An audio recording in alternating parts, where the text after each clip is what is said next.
Good morning and welcome everyone to the Game Debate Livecast, where this week we're going to be talking about everything virtual reality. If you were listening at the beginning of the show there, you may have noticed I did have the Twitch window open again. That was playing all the sounds through, but I managed to close it before I started talking, which I think it's an improvement from the last few episodes we've done where I had to cut myself off. So this week has been pretty mental in terms of virtual reality. We had Sony this week announce the PlayStation VR headset, which is going to be coming out in September, which everyone I think is looking forward to. And as well, we've had GDC this week, and because it has been such a huge week for virtual reality, I thought it'd be good this week just to go over, a couple of the devices and have a chat about it in general. I do know we talk about this quite a lot at sort of different shows at different times. We have covered virtual reality before, so there might be a bit of crossover, but I think most of the stuff, because we've got a few new people, or one new person, or one sort of new person, it should be fairly new, or fairly original. We'll try and be original. If you start saying the same thing again, please don't hesitate to write in the comments and pin us down. And so I think we should probably go over who's here this week. So, like every week, this week we also have Jack with us, who is a games journalist at Game Debate. Jack, how are you feeling today? Hello. You good? Yeah, I'm good. Just want to be watching Daredevil still, but here we are. You want to watch a blind man go fighting crime? Well, I'd rather watch that than listen to your unbased, unformed opinions on things you don't understand. I think watching a blind man fight crime could arguably be more entertaining than Daredevil would be. No, I think listening to reductionist contrarians is quite boring, but we can't all win. Cool, well, thanks for that, Jack, as well. As well this week we also have another journalist called Ryan, who is here. Ryan used to write for Xbox Magazine, and you still do some of your pieces. Ryan, how's your week been? How's it going? Pretty nice. Been enjoying watching stuff from GDC and getting all the VR stuff in and seeing everyone's reaction to it, which is pretty cool. What's your takeaway from GDC this year from the stuff you've watched? Well, I think what we're talking about now is pretty evidential of what my main takeaway is, which is that VR is kind of taking over developers' lives, and that's what GDC kind of shows, because I think every year GDC sort of gives a sign of what developers are kind of into at the moment. Like 5 years ago, it was probably like mobile development. Now, VR seems to have taken over, which is good and interesting. Better than another Clash of Clans, I think. Some more VR That's games. definitely true. Although Clash of Clans VR, that must be coming. Please give it to me. And as well this week we also have Tom, who is a VR game developer currently working on a virtual reality game title that's going to be coming out later this year. Tom, how have you been this week? Busy VRing? Yeah, busy week. Lots of stuff to do, but been good. Have you? What do you think about the PlayStation coming out? The VR headset, good? Are you developing? I'm looking forward to it. Yeah, at the moment. Not yet, no. Okay. But I think it's going to be good when it comes out, and be interested to see what games come out on it. Cool. And as well this week, I just noticed Tanya is back in the chat from many weeks ago. Do you remember Tanya, Jack? Yeah? Good. Cool. And there we go. So yeah, if anyone's watching, what? You can't just leave that in the air.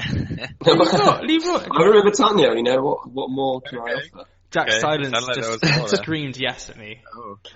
Of course you remember Tanya. See, she's happy now. There we go. And yeah, if anyone is watching on GD, don't hesitate to drop on over to Twitch and join in the discussion as well. And you can shout at us and talk to us and tell Jack how good his hair looks today, and compliment Ryan on his beard maybe, and Tom on his dressing gown, which he was wearing. Isn't he? It's bigger, not better. It's not a dressing gown. Right. I give it up. So the first thing that we're going to go over this week is, once I load up the banner, is the PlayStation VR headset. So as you have probably seen, that PlayStation this week at GDC did announce the new VR headset that's coming out. We finally got a price on it as well, which is going to be either £349 in the UK or $399 in the US, and another price in euros, which unfortunately I don't have in front of me at the moment, but I'm sure it's around similar price to that. The headset's going to be coming out in October, and currently there's 230 studios working on content for the PlayStation VR headset, some of them including Ninja Theory, Rebellion, Codemasters, 2K Games, Square Enix, Sega, Capcom, Konami. So this is probably going to be a big, exciting thing for gaming, and it's also the cheapest headset as well available at the moment. So before we go into the fun, soft stuff and all the games and stuff coming out, I thought I'd start with a bit of hard talk first about the hardware as well. So obviously we've got the Rift, we've got the Vive, and the one thing with the PlayStation is going to be, because it isn't a PC-based platform, there's definitely some concerns around the graphics and how it will look and how games will play. And because the PlayStation 4 isn't anywhere near as powerful as most modern PCs are now, that's going to be a challenge for them. But Sony, they think they have solved it a bit, and yeah, so I thought we'd go over some of the numbers and go over a bit of some of Sony's little technical explanations over why they've done what they've done, and how this will potentially impact us as gamers and what our games will look like. So the first thing I want to show you, so this is what the PlayStation VR looks like. You can see the headset, you get a couple of cables with it, a little box. Doesn't the box look nice? It looks like a little PlayStation 2. Oh, that's quite cool. And on the right-hand side there as well is the box a bit close up. I'll get into a bit more detail shortly into exactly what that does. Get a pair of headphones with it as well. Headphones, quite important for VR, I think, so you can actually look around you and see what people are saying, which is good. And yeah, so if we start off then, I'm just going to smash out these facts because it's pretty technical, but I think people might want to understand what the headsets are, and I'll try and burn through this as quick as I can. Okay, so first thing, the resolution. So this is looking at pixels per eye in each headset. So as you can see in front of you, the Vive and the Oculus Rift both have the same resolution of 1080 by 1200.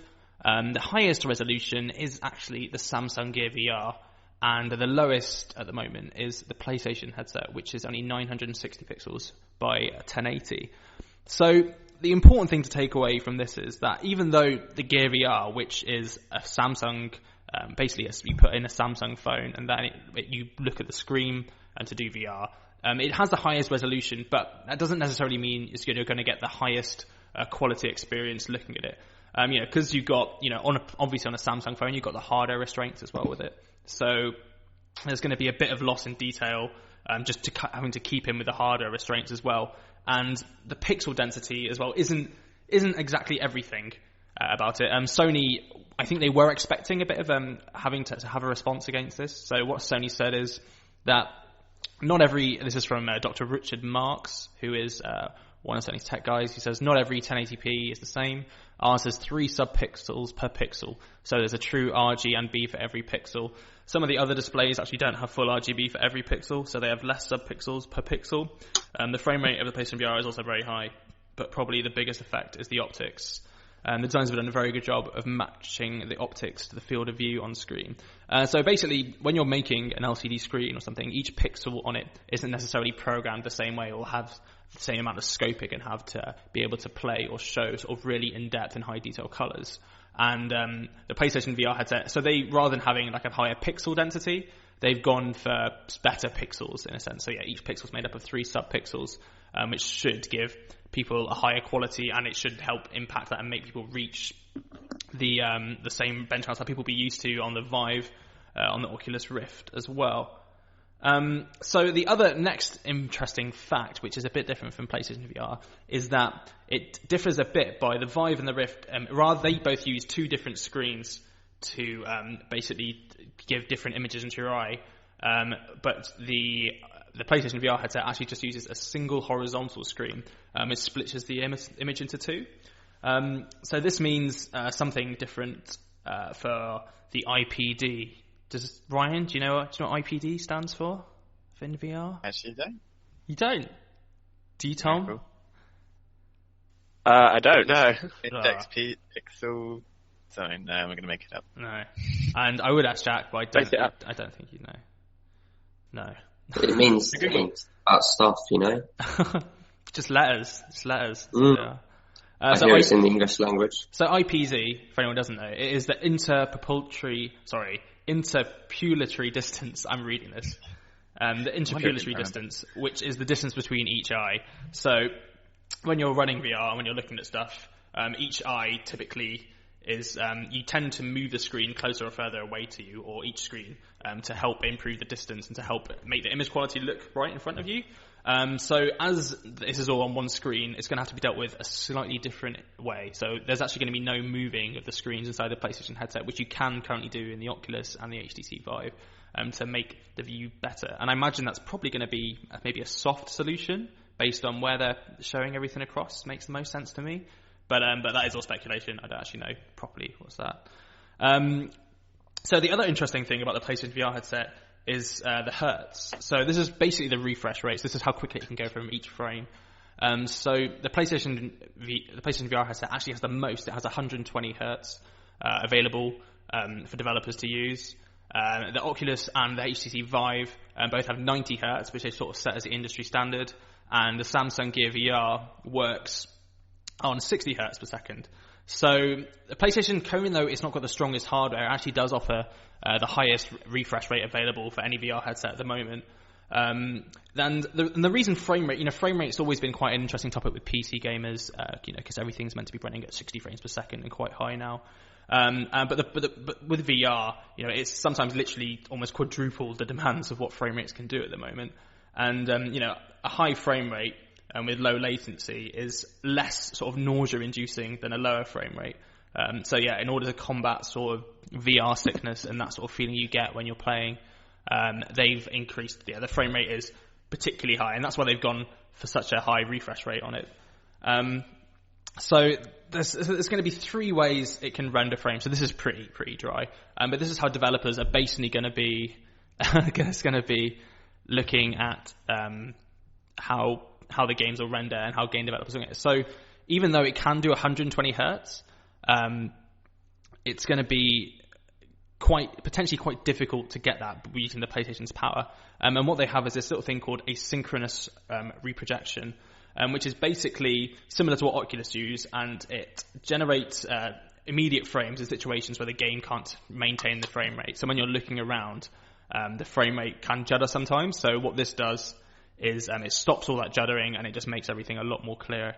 When game developers are going to be making the games, there's a chance that they're probably making it in about 3 different ways. So this means that some of them will make it with 120 hertz with sort of clever optimization and use sort of maybe low poly graphics to have it at the full, while others might shoot for like 60 hertz and just rely on the sort of asynchronous production to push it back up. Or if they really don't want to do it, they can go for sort of 90 hertz, which they would do on the Oculus Rift or the Vive. And if developers really want to push the graphics but not use all that rendering power, then they can go to 60 hertz in the Gear VR. So what that does is for the developers is it adds a very big spectrum to how the quality they can use, and it gives them a bit of control over that as well. And the next and the final thing of my long dry talk about the PlayStation VR headset is that, as you might see, there's a little box, a box that looks like the PlayStation 2, and you're probably wondering what that box does. So if you look on the right-hand side, that is sort of a close-up of the box. And then what it does is it does 3 things. So it takes the dual stereo image from the PlayStation 4, and that's going to it goes from the headset and converts it into a ratio suitable for the TV. So basically everything you can see on the headset can be mirrored across the TV, and so everyone can watch what you're doing in 2D. It also processes the 3D audio. So when you've got your headset on and you want to look around, you hear something behind you, then that works as well.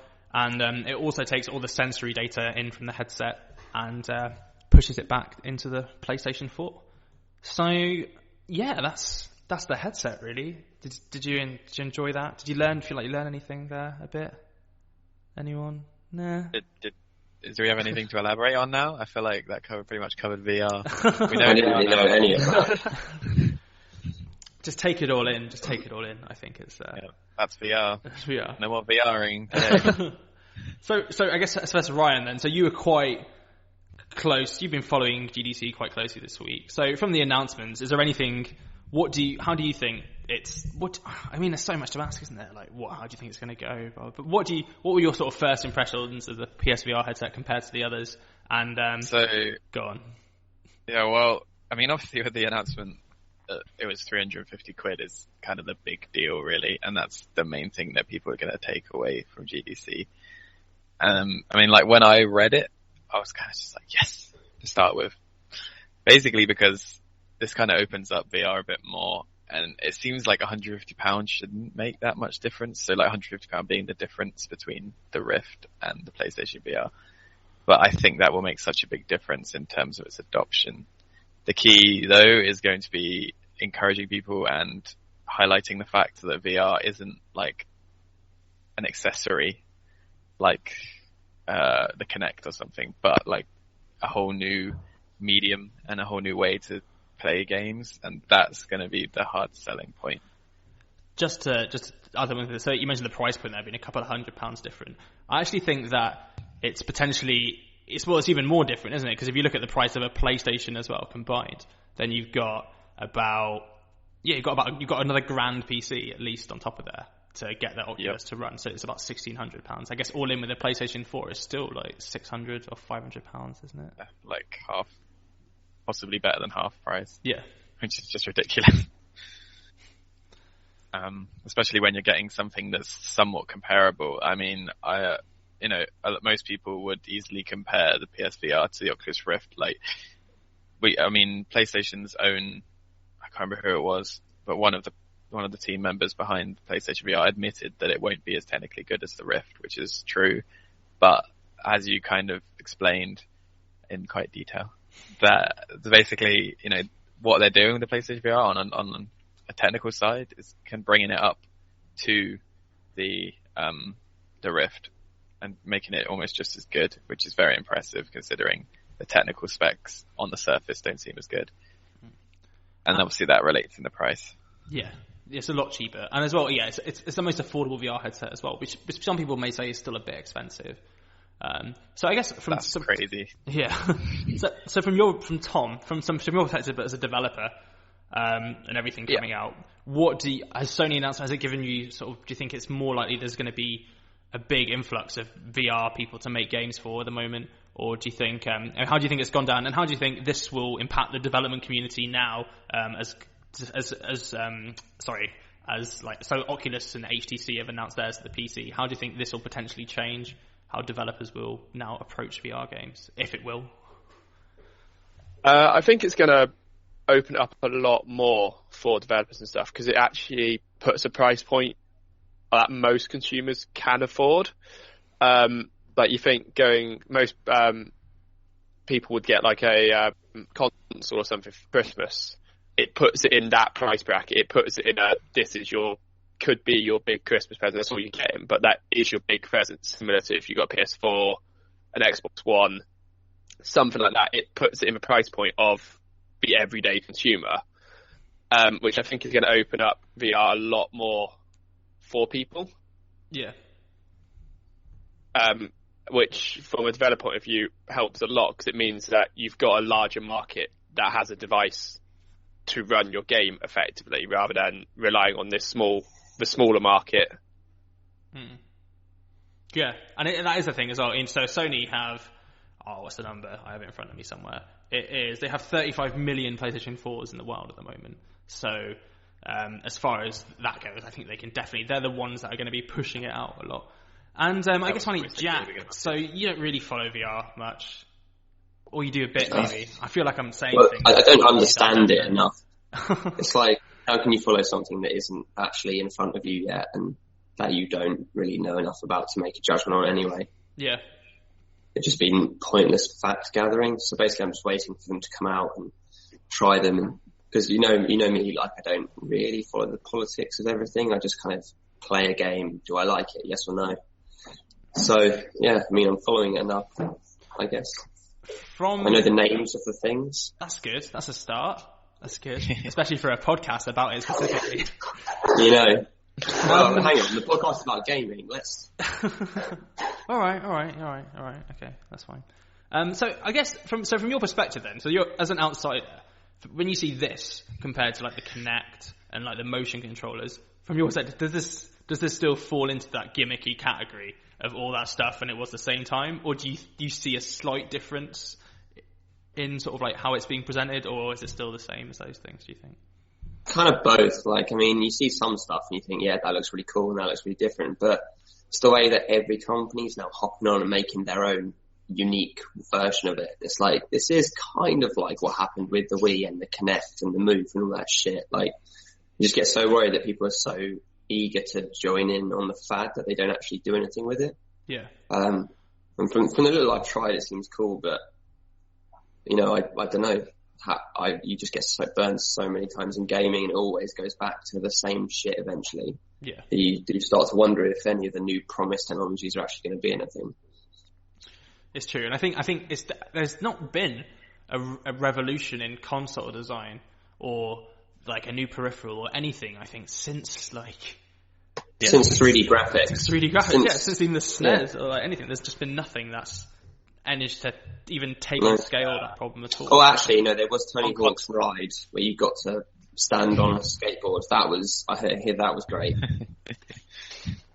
I mean, I guess the main big development really has been mobile, and the thing is that's just for gamers like us, that's not especially exciting. It's handy because it means you can play some mobile games on the train, but yeah, obviously it can't compare to putting on a VR headset or just like playing a really good game.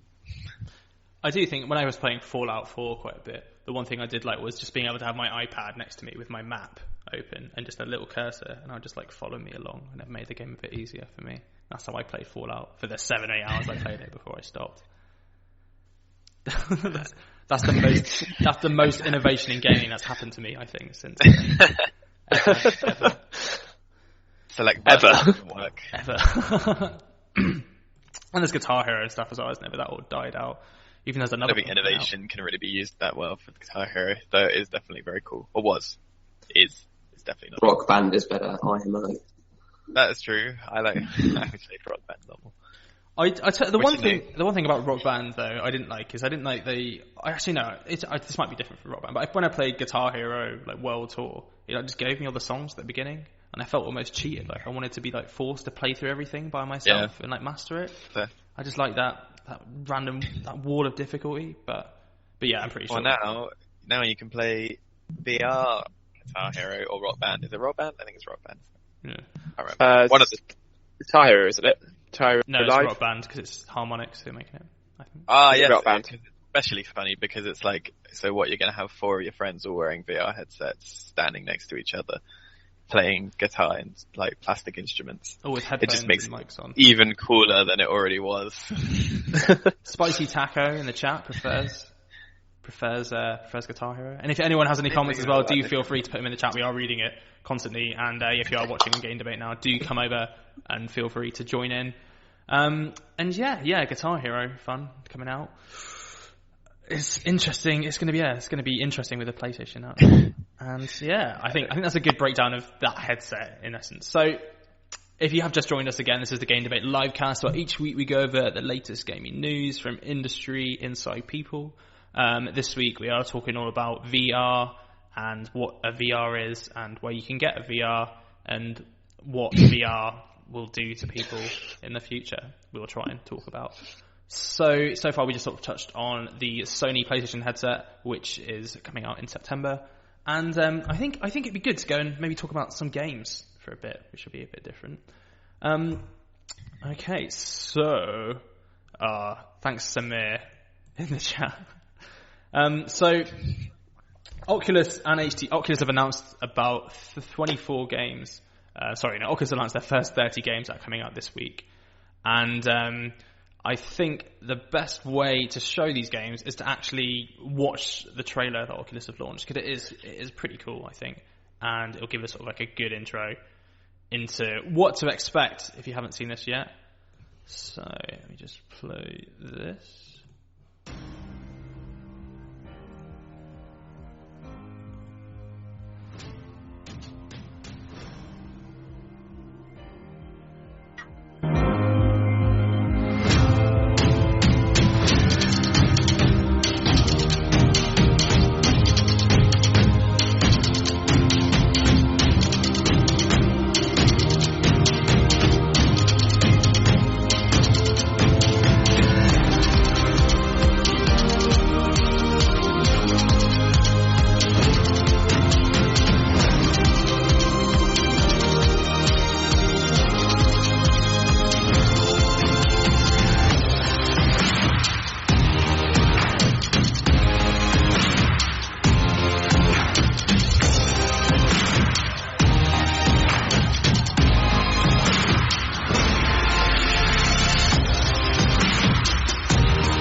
I know you guys probably couldn't hear the music for that, but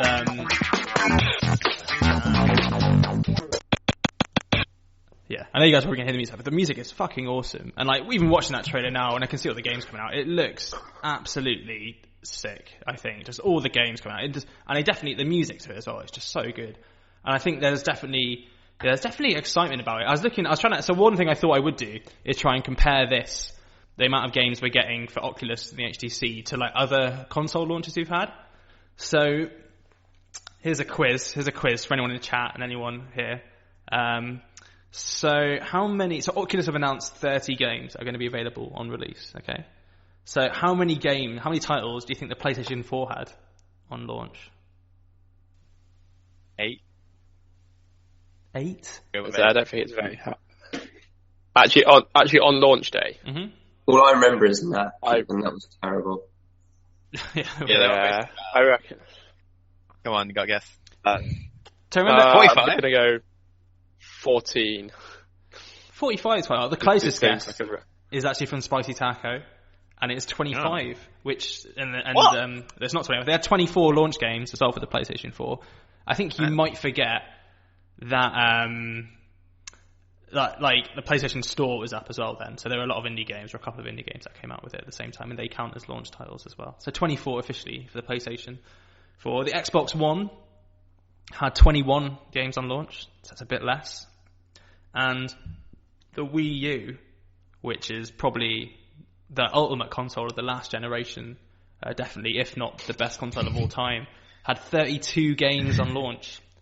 And all of them were Mario games. Yeah.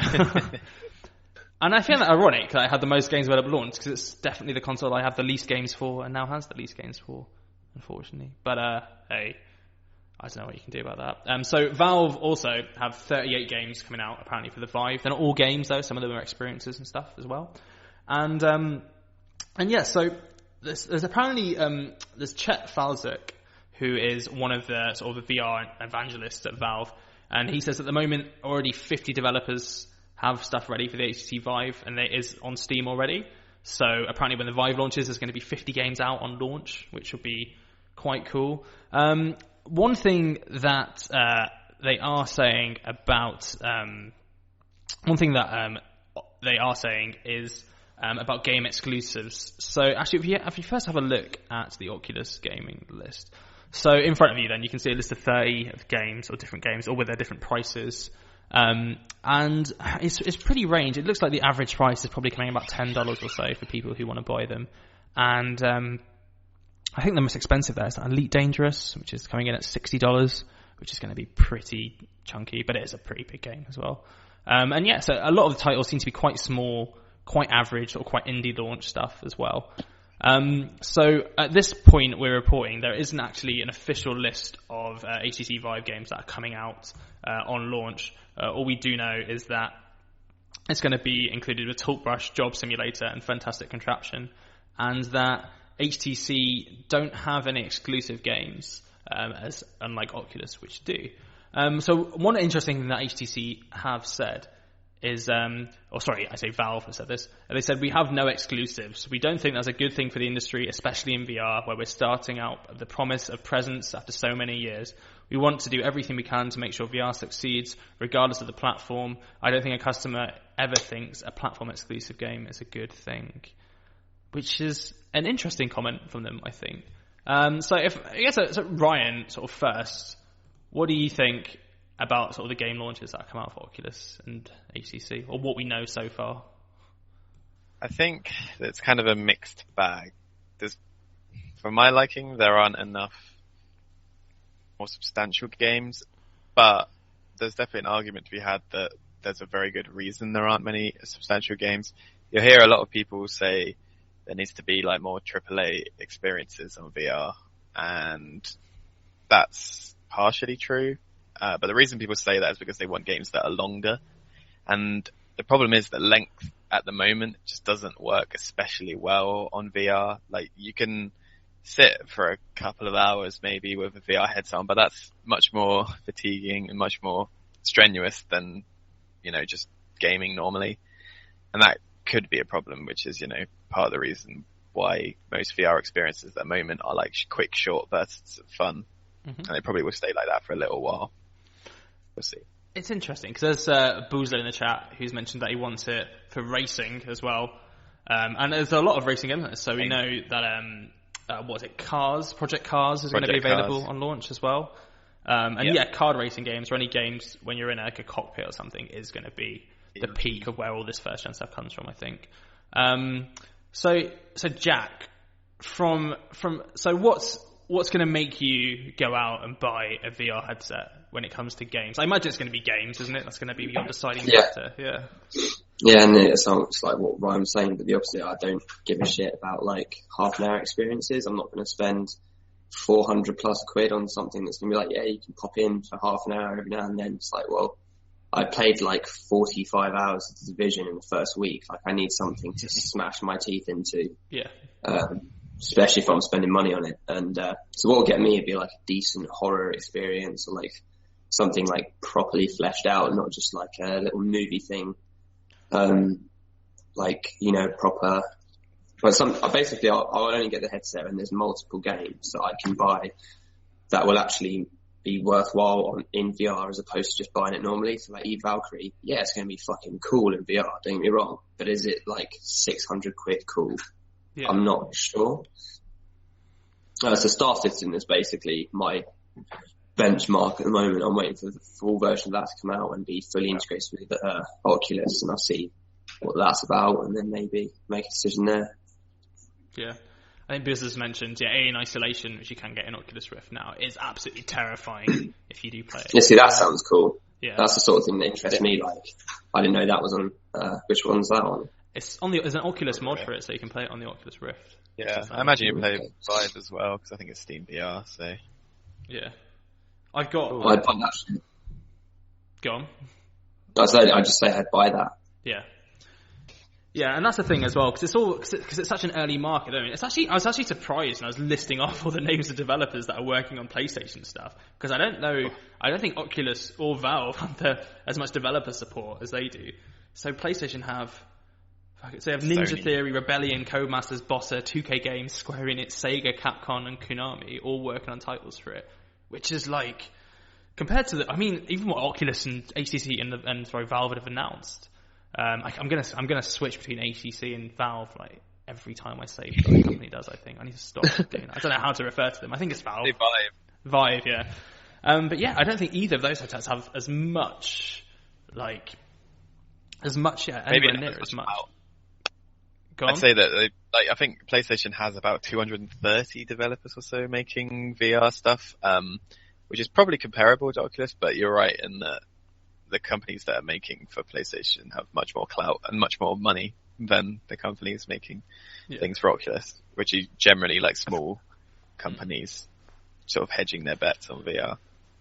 So I think as well, it's also Sony's pretty much got a proven track record. Yeah. With stuff, so you've got the big companies that are going to be willing to invest millions effectively into developing games for this, because they're like, okay, Sony's got this proven track record, it's going to be fine. Whereas Oculus and Steam has its own thing, but it's... I don't know how proven I think with things that might be considered accessories. iToy, that went well. Yeah, I was going to say. That went well. Yeah. Dance Dance Revolution was sick though. That's true. PS Vita? Oh my god, does that count? That's kind of cool. They gave up on that after a while, didn't they? No, but I think, but a lot of them though didn't have these big companies developing big games for them. You kind of had their in-house stuff and couple of them. Yeah, that's fair. But at least they've got the big companies behind them this time back, like supporting it. So it should, I'd like to think, be a lot easier. It's definitely at the moment where we are trying to break out of that age of horrific, boring, gimmicky, peripheral shit we've had over like the last probably 25 years or so of stuff that's really tried to innovate and change the way we play and just completely fallen flat to all the standard stuff as well. So for VR to make a difference, it's going to first have to get over that, which I think it potentially can be. But I think so. Tom, you're obviously, so yeah, you're working on sort of content now. Who do you think, or what do you think is going to be like killer kind of content that is going to actually drive the user base to grow and potentially get VR out of the gimmicky stages where like Kinect never got out of in the PlayStation Move controllers and all that stuff? I think it's going to be your games like Valkyrie, like Star Citizen when that puts its Oculus support in. For games where and driving games as well, for games where you're sat in a cockpit and you can have that full experience around you. I personally think games like that are going to be the games that people want to buy. People are gonna get and buy these devices to experience 3D, like being in a cockpit effectively. I think they're gonna be the games that drive the market. And yeah, I think when I've played stuff as well, it's been like just wanting to play like Assassin's Creed or something. I think I say it's like every week, but just like being able to see everything around you and just sat there in that third person perspective. And I think those kind of games will be quite a nice little like crossover into getting into the mainstream adoption stuff. What the hell are Microsoft and Nintendo thinking now, do you think? I guess so. Let's copy them and do our own shitty version, because it worked last time. Well, yeah. Well, Microsoft have got the HoloLens, so which is obviously not just a pure VR device, but they'll be working on that for a while. I guess Nintendo are probably thinking, how can we put Mario in VR? I think Mario is in VR somewhere in Nintendo's darkest depths, running around stuff. And yeah, it's interesting with the HoloLens because like AR and all that stuff is like years and years off before being anywhere acceptable. Because I don't think anyone's going to wear an AR headset without looking like because you just look like a bit clunky, you look a bit like they just don't look good. And at the moment, even the reports and developers and people trying it have been pretty horrific about the HoloLens specifically. But yeah, I mean, I think, and did you hear the rumors as well this week that apparently PlayStation are working on like a PlayStation 4.5 basically, which is going to include all the VR stuff inside in that little box and adding a couple more things as well, just to make it even easier to get. So I'd maybe expect that launch coming out at the same time as the headsets. I can see Jack. No, it just conveniently comes like a couple of fucking weeks after Microsoft are like, oh, we're going to do upgradable Xboxes. It's like, you're all a bunch of fucking... Oh, it's so boring. Like, just like Microsoft did it with the Kinect, and everyone went apeshit. Why don't you just try and do your own product in your own way that people can experience? Like, PlayStation VR looks cool. Don't force it into like a weird console version. What's the point of consoles if we're upgrading them halfway through life cycles? Like, really, what is the point? And as well, yeah. So Spicy Taco has pointed out as well that the new PS4 as well is apparently going to be able to play games in 4K and stuff as well. But yeah, you're getting a lot of love in the chat as well, Jack. You're forever in my heart, don't worry. The little black, crusty, burnt thing that is my heart. Yeah, man, that's pretty Grinchy. Grinchy? Because the Grinch has a little small, scratched heart. Yeah. I don't give a shit. I can only fucking relate to things through Christmas. Even just for Grinch. No, he hates Christmas. I don't give a shit. Like, I just want to do my own thing. I don't want to ruin everyone else's Christmas. That's nice. Just want to be drunk in a cave. That's all right. I don't know what to say, but yeah, sounds good. Good for you. With VR, you can. So, if you have just joined us, this is the Game Debate Livecast, where each week we go over the latest gaming news and industry with people from inside. This week we are talking about virtual reality. If you are watching on the GD stream or on Game Debate, do head over to Twitch by just clicking through and joining the chat with Spicy Taco and Boozle87 and Tanya_GD. All the cool people are here. And yeah, you can be one of them. You could be one of them. Ask Ryan. You can ask Ryan anything you want, and he'll answer it. Anything, probably. Yeah. Where are the bodies? Stuffed into my PC. Yeah. Nice. Somewhere. Topical. So, as well, I thought it'd be interesting to go over. So, I've actually realised that I've lost the banner at some point below us, which is good. Where's it? Okay. So. Yes, Tanya, of course you're one of the cool people as well because you're in the chat and you're here with us today. But yeah, going back to VR, so there's quite a few misconceptions, and I think there's quite a few negative things we sort of need to get out of the way with VR as well. And one of the key things is, speaking to a lot of people, I think it's pretty hard to be cynical as well. Or no, sorry, it's pretty easy to be cynical about it, because there's lots of people going on about how good it is all the time, and like people saying, and like even us going on about it now for an hour, saying how VR is the future of gaming and people are going to enjoy it, and it hopefully will become mass consumer. But yeah, I mean, there's still a significant amount of problems with VR becoming, I think, like a periphery platform. I think one of the main ones at the moment is potentially getting over the fact that it's an isolating technology. So a lot of people, when they think about VR and think about games, people sit there with a headset on their own, and people describe it as quite isolating. People could potentially get addicted just sat in there playing something. And I think, just going to the first point there, I don't think virtual reality is, it is isolating in the sense that you cover all your senses, and that you're basically just in this different world and you can't communicate or talk to anyone near you. But I think where VR really is going to shine and grow is actually within the people who want to play online games and play with people around the world. So when you get home and you sit at your computer and you log on and you play with all your friends, rather than just logging on and looking at your screen, you actually strap something to your face and you can look at each other and talk to each other, and you can see people's faces moving and stuff, which would be pretty cool. But I don't see how that's a criticism. I'm sorry, but who the fuck is playing games to, like, be integrated with people? I play games because I want to be isolated from the world. I want to be with my people who also want to be isolated from the world. And if I could put something on to make that even more real, let's fucking do it. So I don't know, I guess when I play games, I'd say 50-50. I play games as like a social thing.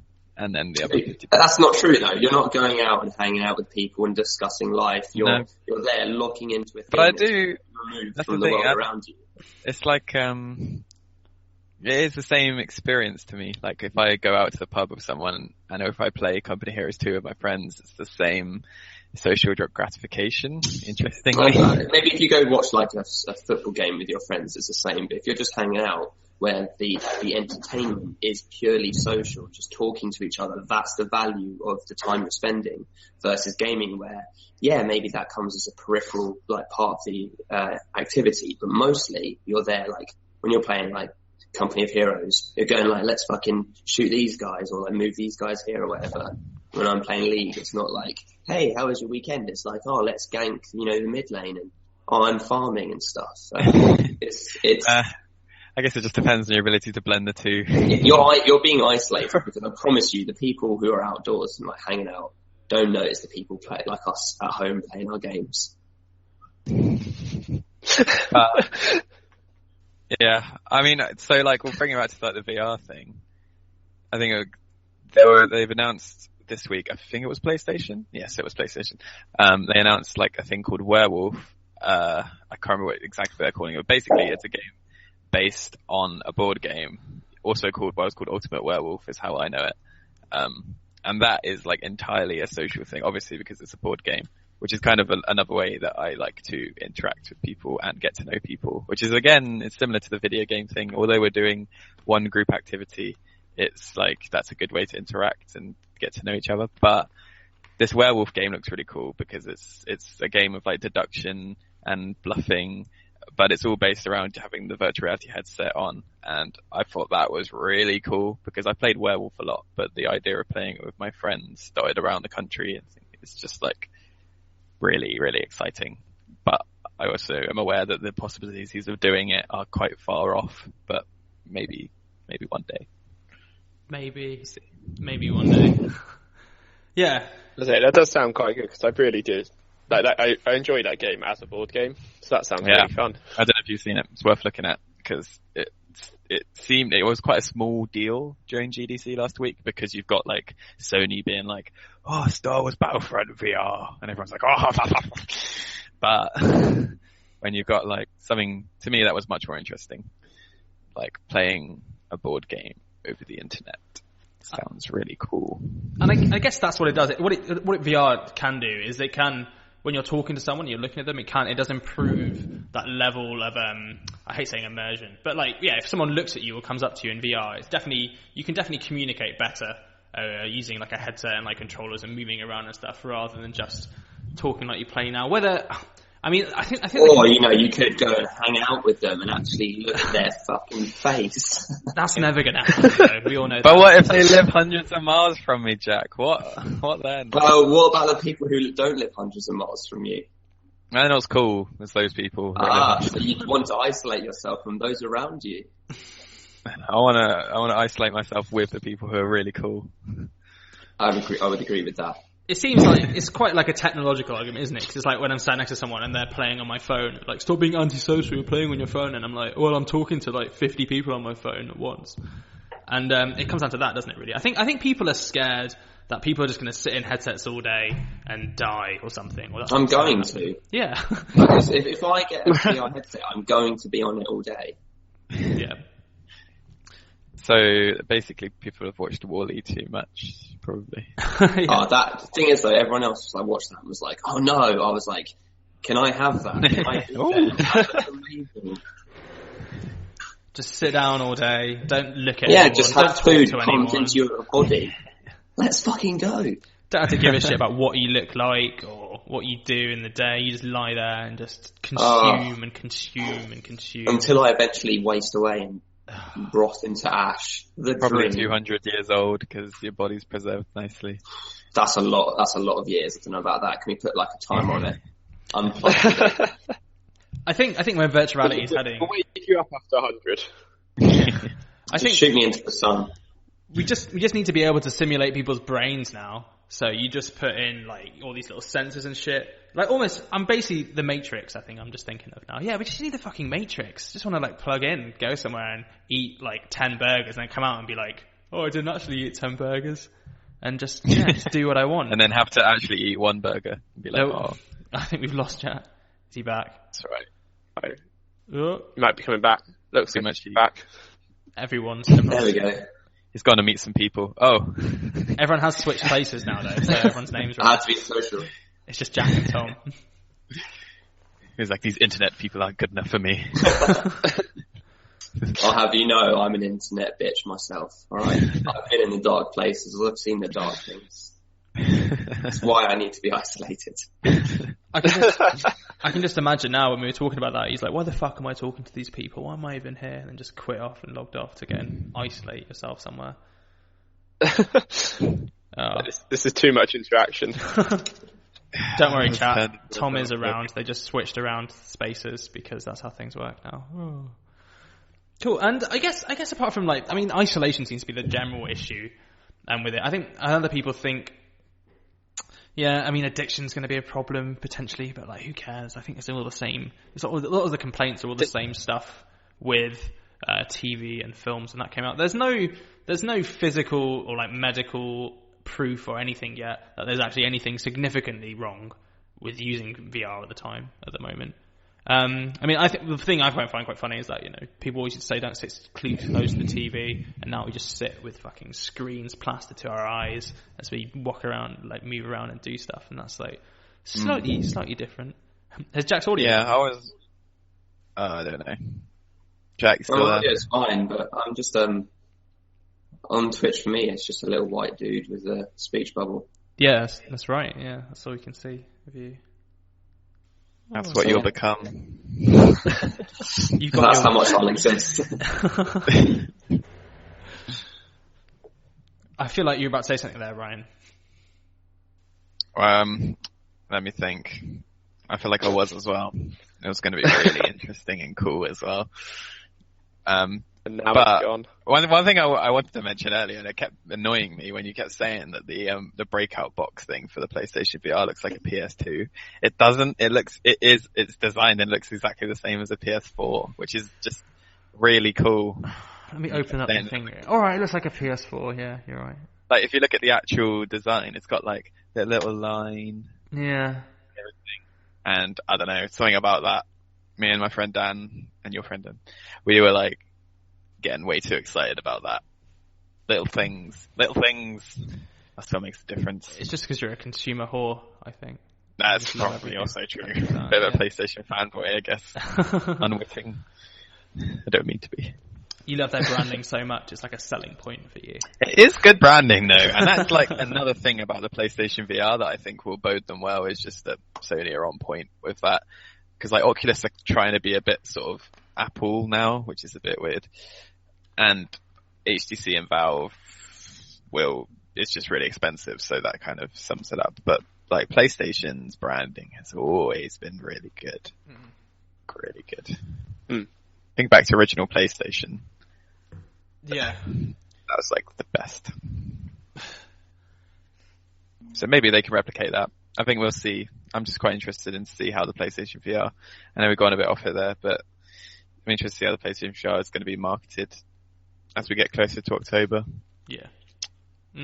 I think as well, yeah, you know, Valve have never done it before. Well, they've tried to launch hardware and mostly failed, I think. And Facebook. But it seemed like the Valve stuff is mainly they were just like half curious, and they were like, they have so much money, they're just like, oh, I really want to make a controller. That sounds fun. And they do it, and then they get halfway through it, and they're like, let's just sell more games. That's Valve's business plan, I think, basically. What is chat? What was their thought process though? They were like, you know the trackball mouse? Yeah, the one that no one fucking wants to use. Yeah, let's do that as a controller. Okay. Let's keep hitting the crack pipe and keep, going with this because it's like they do that and then what is it? A couple of months later,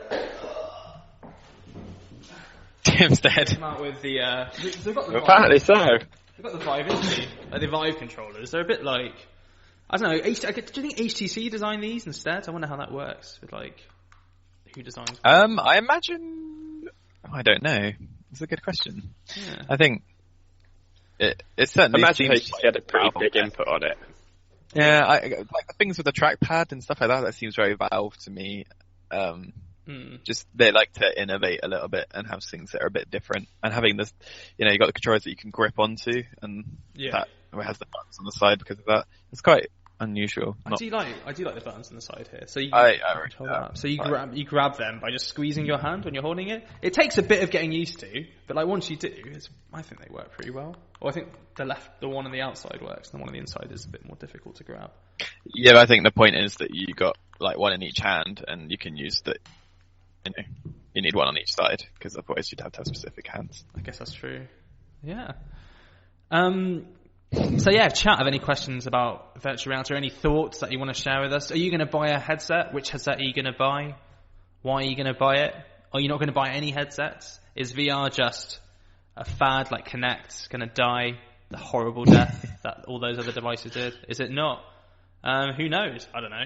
No one knows. But we will all know soon in the future.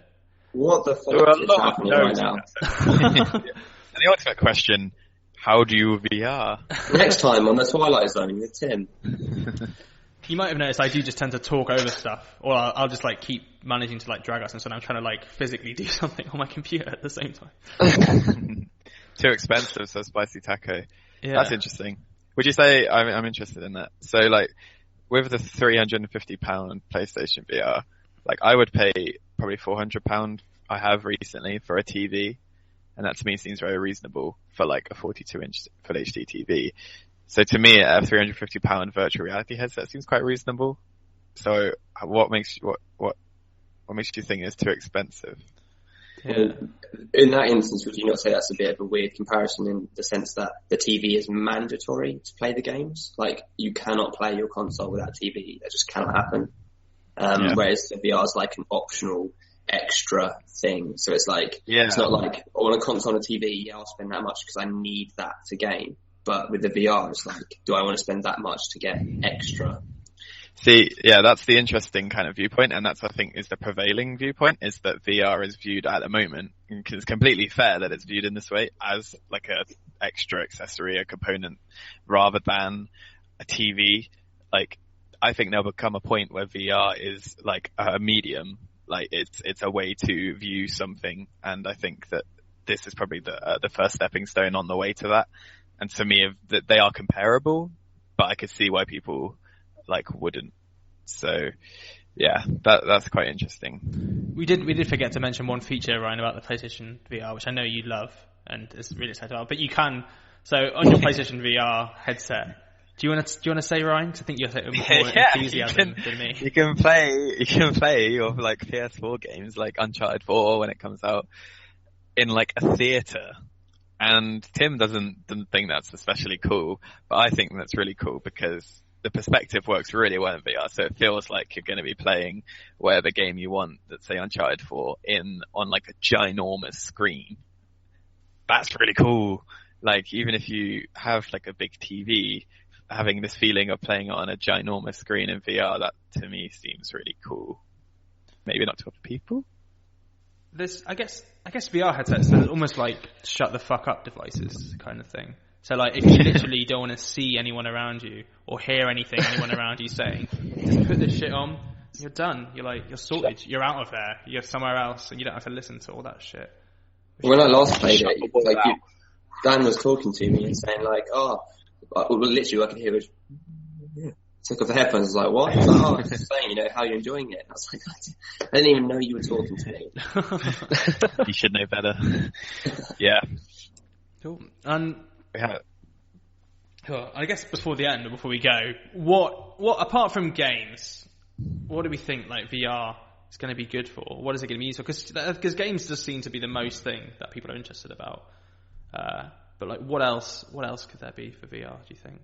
I mean, there's the online dating. Online dating, yeah. Online dating is going to get so weird. Like, it's going to get so weird to the point where people just have, like, avatars of themselves, and then it becomes, like, socially normal to meet someone and their avatar be different how they look, just as it is normal now to see Photoshop photos on Facebook. Everyone knows it's Photoshop. Like, I'm sorry, but I don't buy that your skin has no contours on. Like, it's all just a uniform fucking texture. It's gonna be like Tinder, isn't it? Like now everyone says, "Oh yeah, we met on Tinder," and that's pretty normal. Soon it's gonna be like, "Oh yeah, we met on the Rift." Oh yeah, we met on VR. Yeah. We met on the Rift. You could do some pretty. That sounds cool. You could do some cool like Tinder date nights, couldn't you? With like everyone in like a headset on. But how do you know what anyone looks like? That's the problem with like online. I think it's going to become socially acceptable to separate like looks from presentation as it already is now. Like I think this is just going to be another step in that direction until eventually we're just fucking as Hercules and Xena, the warrior princess. In real life we're just noodle men and whale women. It'd be like Surrogate? Is it Surrogates? Surrogates, yeah. Oh yeah, I like that film. Yeah. He'd be like, Slow Crash. This is my wife. This is my VR wife. Yeah. That'll happen one Tom day. will be able to show up for dates wearing his dressing gown like he does show up for podcasts. It's true, yeah. I'm not in a fucking dressing gown! What a great day that will be. You'd be there showing your open chest to everyone. Getting a bit of the collarbone out for the lads. It is revealing. I hate you all. It is revealing. It's too much. It's too much for fucking Sunday at 6:00, Tom. Too much. Yeah, we need VR headsets. I was never suggesting kind of that you use Photoshop, just certain elements of the online community. I know the GDs are perfect, and everyone here, no flaws. Not me. I've used Photoshop on myself though a couple of times. How else will I become a meme? You don't need. There you go. It's different times, places at 10 a.m. in Cali, Tom. They're probably fed up of seeing skin there. So they are. Boozer87, what a name, has asked, which I think so how does the motion work for Sony VR versus HTC with its cameras and wide area motion? I think, Ryan, you'd probably be pretty good at answering that question. Well, basically, obviously HTC and the Vive's become quite famous because it has room scale tracking. So you can walk around a whole big room and it's got two lighthouse boxes on the side and it follows all your movements. And it's very, very good at tracking. That box up there is the lighthouse box. Yeah. That works with the Vive. So that's very good and it's very effective and it's definitely the best method for like full body tracking at the moment. The PlayStation VR relies on one camera at the front, which is partially a problem because you can stand up and you can do all the move controllers so you can face in front of you, but you can't really do room tracking because you can't turn around. There's lights on the back of the PlayStation VR, so it can sort of follow your head, but it can't really follow the move controllers because if you think about it, if you turn 180 degrees, you've got the move controllers in front of your body, then the camera won't be able to see them and it won't track them. So you can't really do full room scale. Maybe they'll bring that in at a later date, but I think for what they're focusing on, it doesn't really matter. They're offering slightly different experiences anyway. So yeah. Cool. So it does keep the price down for the consumer as well by not necessarily having the full tracking, because if they were then going to put an additional 2 or 3 cameras in to track you, you probably add another couple of £100 onto the price tag, at which point if they're keeping it down for everyday consumers, they've kind of taken it back out of that price zone. Yeah, that's true. And can you see the chat, Ryan? I can. Wait. Up? Did I miss something? So there's a gyroscope in each of the headsets. Oh, right. Yeah. I think I understand the question. Yep. To you. Yeah, that looks like what's been said. A gyro in the headset, obviously, like a gyro is meant to counteract against like rotational movement, isn't it? So I would imagine the whole point is that. Well, it basically allows you to move. Well, it basically allows you to move your head properly, and it means that you can basically have positional tracking, which is essentially. I mean, the thing is, gyroscopes aren't complicated things. I mean, the Gear VR has one, which is why you can look around. Every phone has one nowadays. I was going to say most phones, any modern smartphone has a gyro in it. Yeah, so I can't use my phone for VR because it's too shit and it doesn't have the proper gyroscopes in it. So there's that, which is really annoying. Cool. Well, thanks to you, Jack, Tom, and Ryan this week for joining us and talking about AMD. Sorry, talking about AMD. I'm reading the chat. Have they talked about the AMD? Have we talked about AMD's headset? We haven't, have maybe we? Next week we'll have to. Next week is Easter, unfortunately, so it won't be here next week. But the week after, we could talk about AMD, maybe. I mean, yeah, that's going to be it. AMD's headset's a bit interesting, isn't it? Because it's they've said it's going to be the first standalone something, haven't they? It's probably worth seeing how it grows. It's always going to be the first or the best or the coolest something, isn't it? They never just go, yeah, it'll be alright, I reckon. It'll be pretty good.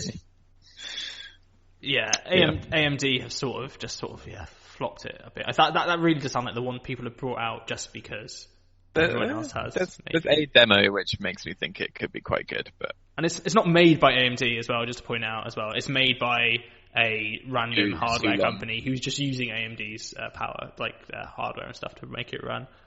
We also made that mistake because when it first came out, we were like, "Oh, what? AMD releasing a headset?" And they were like, "Oh no, wait, no, they're not." Cool. Just put a name on the end of it. So guys, thanks everyone for watching. Thanks Spicy Taco, Tanja GD, Boozle87 or Boozal87, and thanks to everyone who watched today. You can check us out. We won't be here next week because it is Easter, but we will be back the week after at the same time the week after next. So thanks for watching, everyone. Have a great Easter. Thanks again to Tom, Jack, and Ryan for being on this week. And if you have any questions or anything, you can add us on Game Debate as well because we're around there. And we'll speak to you guys same time next week. Bye. Hello. Bye.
Okay, you can talk now.